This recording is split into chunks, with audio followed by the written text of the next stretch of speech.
Friends, हमारा देश भारत में रहस्य की कमी नहीं है, कदम कदम पर रहस्य से भरी पड़ी है। यहाँ कई मानव निर्मित और प्राकृतिक चमत्कार मौजूद हैं जो कभी लोगों को भयभीत करने तो कभी कभी अचंभित करने में सफल रहे हैं। कुल मिला के हर कदम पर रहस्य से भरे हैं। तो friends, welcome to my YouTube channel Canny Facts. क्या आप जानते हैं लुप्त हो जाएगा बद्रीनाथ धाम? जानिए बद्रीनाथ धाम के 10 रहस्य जो दुनिया के तमाम लोगों को अपने रहस्यों से चकित कर चुके हैं।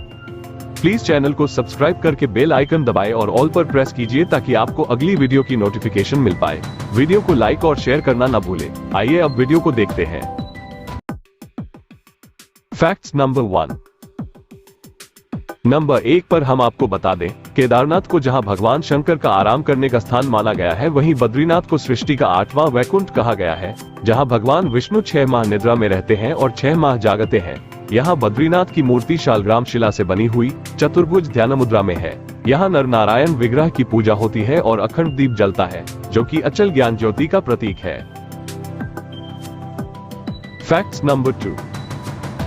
नंबर 2 पर हम आपको बता दें, बद्रीनाथ का नाम इसलिए बद्रीनाथ है क्योंकि यहाँ प्रचुर मात्रा में पाई जाने वाली जंगली बेरी को बद्री कहते हैं। इसी कारण इस धाम का नाम बद्री रखा गया। यहाँ भगवान विष्णु का विशाल मंदिर है और यह संपूर्ण क्षेत्र प्रकृति की गोद में स्थित है। Facts number 3। नंबर 3 में हम आपको बता दें कि केदार घाटी में 2 पहाड़ हैं, नर और नारायण पर्वत। विष्णु के 24 अवतारों में से एक नर और नारायण ऋषि की यह तपोभूमि है। उनके तप से प्रसन्न होकर केदारनाथ में शिव प्रकट हुए थे। दूसरी ओर बद्रीनाथ धाम है जहां भगवान विष्णु विश्राम करते हैं। कहते हैं कि सतयुग में बद्रीनाथ धाम की स्थापना नारायण ने की थी। भगवान केदारेश्वर ज्योतिर्लिंग के दर्शन के बाद बद्री क्षेत्र में भगवान नर नारायण का दर्शन करने से मनुष्य के सारे पाप नष्ट हो जाते हैं और उसे जीवन मुक्ति भी प्राप्त हो जाती है। इसी आशय को शिव पुराण के कोटि रुद्र संहिता में भी व्यक्त किया गया है। Facts number 4। नंबर 4 पर हम आपको बता दें कि पुराणों अनुसार भूकंप, जल प्रलय और सूखे के बाद गंगा लुप्त हो जाएगी और इसी गंगा की कथा के साथ जुड़ी है बद्रीनाथ और केदारनाथ तीर्थस्थल की रोचक कहानी। भविष्य में नहीं होंगे बद्रीनाथ के दर्शन, क्योंकि माना जाता है कि जिस दिन नर और नारायण पर्वत आपस में मिल जाएंगे, बद्रीनाथ का मार्ग पूरी तरह बंद हो जाएगा। भक्त बद्रीनाथ के दर्शन नहीं कर पाएंगे। पुराणों अनुसार आने वाले कुछ वर्षों में वर्तमान बद्रीनाथ धाम और केदारेश्वर धाम लुप्त हो जाएंगे और वर्षों बाद भविष्य में भविष्य बद्री नामक नए तीर्थ का उद्गम होगा। ये भी मान्यता है कि जोशीमठ में स्थित नरसिंह भगवान की मूर्ति का एक हाथ साल दर साल पतला होता जा रहा है। जिस दिन ये हाथ लुप्त हो जाएगा, उस दिन बद्री और केदारनाथ तीर्थ स्थल भी लुप्त होना प्रारंभ हो जाएंगे। Facts number 5। नंबर 5 पर हम आपको बता दें कि मंदिर में बद्रीनाथ की दाहिनी ओर कुबेर की मूर्ति भी है। उनके सामने उद्धव जी है तथा उत्सव मूर्ति है। उत्सव मूर्ति शीतकाल में बर्फ जमने पर जोशीमठ में ले जाई जाती है।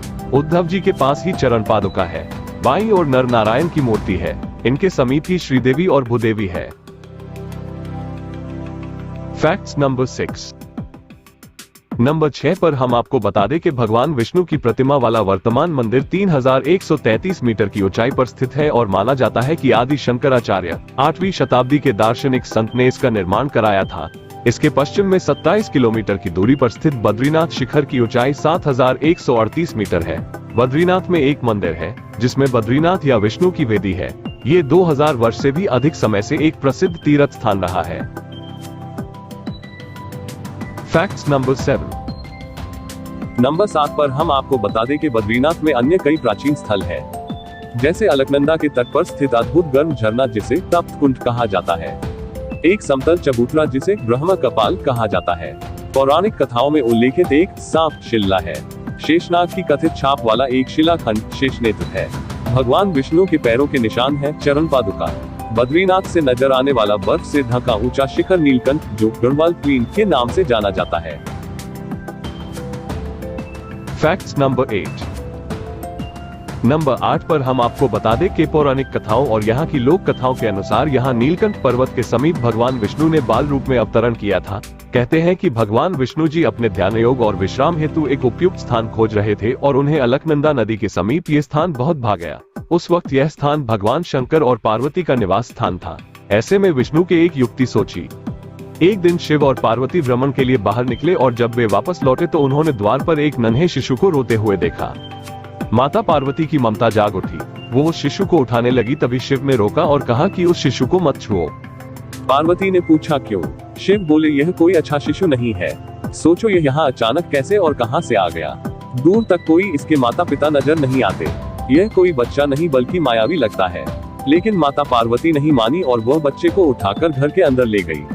पार्वती ने बच्चे को चुप कराया और उसे दूध पिलाया। फिर वह बच्चे को वहीं सुलाकर शिव के साथ नजदीक के एक गर्म झरने में स्नान करने के लिए चली गई। जब वे दोनों वापस लौटे तो उन्होंने देखा कि घर का दरवाजा अंदर से बंद था। पार्वती ने शिव से कहा कि अब हम क्या करें? शिव ने कहा कि यह तुम्हारा बालक है, मैं कुछ नहीं कर सकता।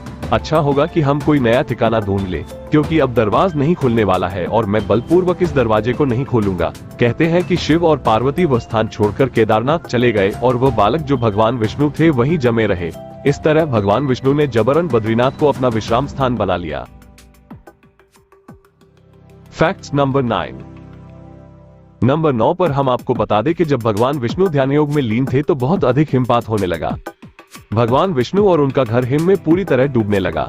ये देखकर माता लक्ष्मी का व्याकुल हो उठी। तब उन्होंने स्वयं भगवान विष्णु के समीप खड़े होकर एक बेर के वृक्ष का रूप ले लिया और समस्त हिम को अपने ऊपर सहने लगी। माता लक्ष्मी जी भगवान विष्णु को धूप, वर्षा और हिम से बचाने की कठोर तपस्या में जुट गई। कई वर्षों बाद जब भगवान विष्णु ने अपना तप पूर्ण किया तो देखा कि लक्ष्मी जी हिम से ढकी पड़ी हैं। तो उन्होंने माता लक्ष्मी के तप को देखकर कहा कि हे देवी, तुमने भी मेरे ही बराबर तप किया है, सो आज से इस धाम पर मुझे तुम्हारे ही साथ पूजा जाएगा। और क्योंकि तुमने मेरी रक्षा बद्री वृक्ष के रूप में की है, सो आज से मुझे बद्री के नाथ, बद्रीनाथ के नाम से जाना जाएगा। इस तरह से भगवान विष्णु का नाम बद्रीनाथ पड़ा। Facts number 10। नंबर 10 पर हम आपको बता दें, 4 धाम में से एक बद्रीनाथ के बारे में एक कहावत प्रचलित है कि जो जाए बद्री वो ना आए ओदरी, अर्थात जो व्यक्ति बद्रीनाथ के दर्शन कर लेता है उसे पुनः उधर यानी गर्भ में नहीं आना पड़ता है, मतलब दूसरी बार जन्म नहीं लेना पड़ता है। शास्त्रों के अनुसार मनुष्य को जीवन में कम से कम 2 बार बद्रीनाथ की यात्रा जरूर करना चाहिए।